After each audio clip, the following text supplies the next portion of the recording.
Hi again. It's me, Esther. Happy Thanksgiving to those who are celebrating it on this Thanksgiving weekend. And I'm here again to talk about a piece of art and give it some creative, allow it some of the creative, insight into what's happening. So the drawing I want to talk about is order, disorder, reorder. You'll see. No. Ho ho.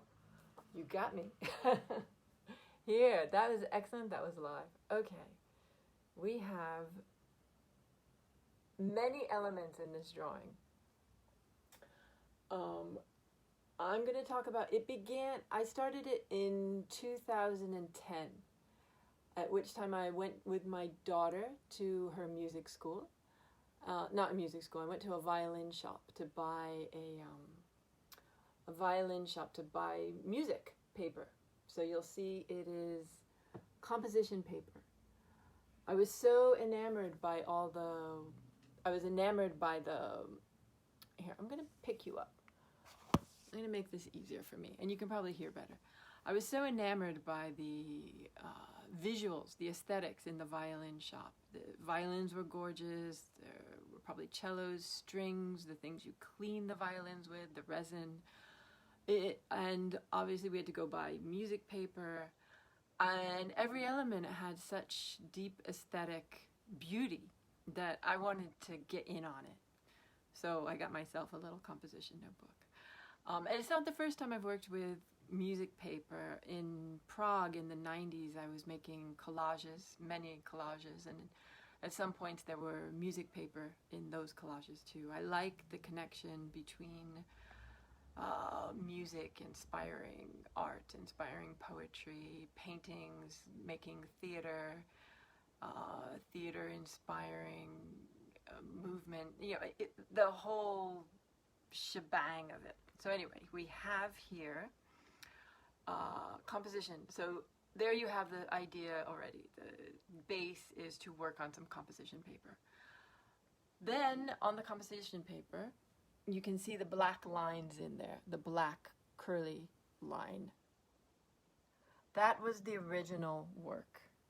That was the original piece. I began it in 2010 working. This is a book, so there's a whole series. As usual, I like working in the series because it allows you to move on. This right here is a sculpture, a drawing of a sculpture, because within art, I also like drawings and sculptures and paintings, installation to not actually have boundaries. Realistic and abstract can really intertwine. So here we have, juxtaposed to the black, we have the drawing of a sculpture, a wire sculpture. I was working on with wire at the time, lines of wire making volumes. So there we also have lines and volumes contrasting and connecting and becoming one.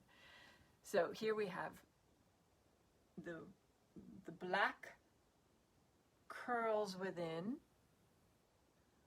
and the wire sculpture in juxtaposition. And it stayed like that. It stayed like that for many a year, and then I picked the book up. And at the time, it was closer to 2017, and I was working with, let me see, I was working with a lot of other things. I had become quite denser. I found it much more interesting when there was more density in the curls, in the work. When you have more density in the links, when you have more density in the chain links. See how dense it gets? I thought that was pretty intense. When you become even denser with it, when you have larger ones, it creates volume and it goes back. But when you have that intricate density, that really, look at that. And you can have different colors making it alter alter the form, alter the volume. You're really playing with a lot of these things. So we're juxtaposing the pinks. Now we're looking at the pinks and the browns, because those came about. But at that time, also in 2017, I had started using, because I love words. If you can't tell, I love words. I love interesting words. I love playing with words. And here, I wanted the words to, obviously they mean something. It's order, disorder, reorder, I believe, or order, reorder, disorder, something like that. So we're playing with these deconstructing words, but they're also just marks, and they become architectural marks, and they become geometric marks, which are juxtaposed to the organic movement. But it's order and organic, and I mean, you could say there's chaos if you wanted to, but I'd like to think it's not, I don't feel like it's chaos. I feel like I'm not juxtaposing order and chaos. I'm looking at different ways to order things.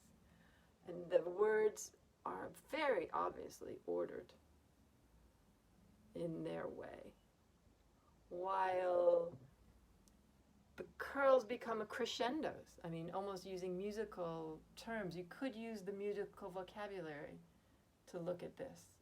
If I had a musical vocabulary, which, other than playing Sly and the Family Stone and Prince, and who knows what else, John Cage, we could play some John Cage on the string binder. So anyway, this is order, disorder, reorder. Hold on, let me get in there again.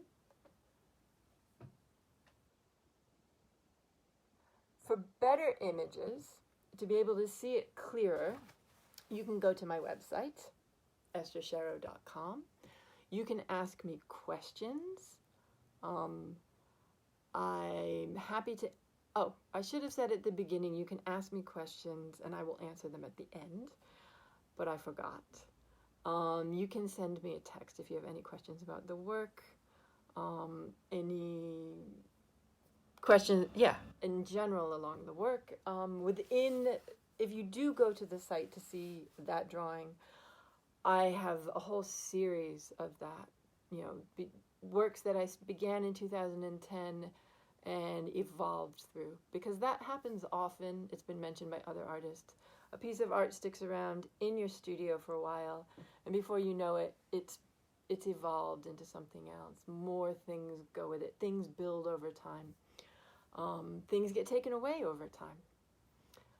So anyway, I think I'm going to call it to a finish. I see that Rachel is watching in Washington, D.C., and Dave Rainwright from, well, I won't say where because that wouldn't be discreet.